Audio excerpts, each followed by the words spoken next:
Hello everybody, welcome back on Help Me Food. Before to start the video, remember always, if you like the content of my channel, to subscribe and click the bell for new updates. Today I'm gonna prepare a hummus, a red pepper hummus, which is usually very nice in taste and flavoring because it's quite different from the usual hummus, especially for people like my wife who hates the taste of chickpeas. And for these recipes I'm using chickpeas, canned one, which I washed and dried well to remove excess of preservatives and from salt. Then the red pepper, which I'll be roasting in a minute, and we'll add at the end of the process. Then I have a bunch of parsley, a bunch of coriander, just to cover more the taste of the chickpeas, some extra virgin olive oil, a lemon juice squeezed, a juice of the lemon squeeze, and then some tahini paste to be added to the mix. Then starting up with roasting the red pepper 200 degrees for about 15 minutes. Then in the food processor I'm gonna add the chickpeas, as I said before I washed and dried. Then I'm adding the extra virgin olive oil, and all the ingredients in the recipe, there's no actual quantity because you prepare the hummus in the way you want to. The taste must be meeting your flavoring preferences. Then, you know, whatever you like it.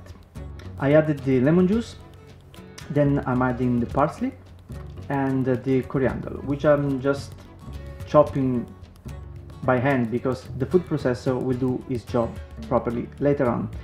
And the recipe is really nice because except for the peppers, with the pepper that is actually roasted, everything is raw, so you get all the nutrients from every ingredient of this recipe.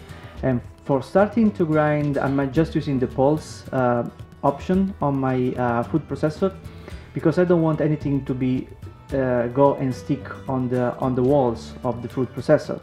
Then stirring a bit of the tahini paste, adding a couple of spoons, about a couple of spoons, and again, whatever taste you like. If you want to be more tasty in tahini sauce, then you add more tahini sauce. If you want more taste that is close to the chickpeas, you add more chickpeas. It's up to you, whatever you want to.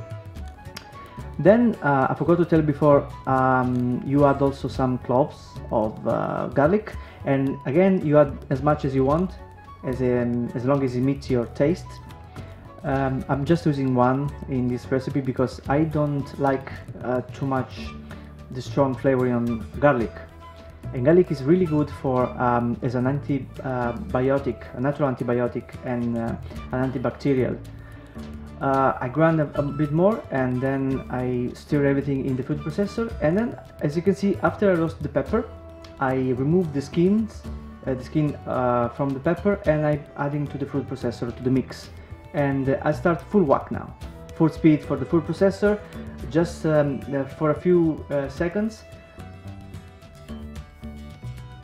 and then again you stir a bit what is in the food processor, just to make sure everything that sticks on the walls gets processed.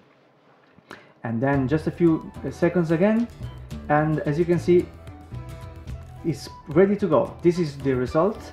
It's quite smooth and it's very tasty. You can use it in the afternoon, on the morning snack, like with a slice of bread, or anything you want to, on its own with some tomato. You can add it to your sandwiches. It's really healthy and it's really good. Again, if you like the video, please remember to subscribe to the channel, click the bell for new updates, and see you next time. Enjoy!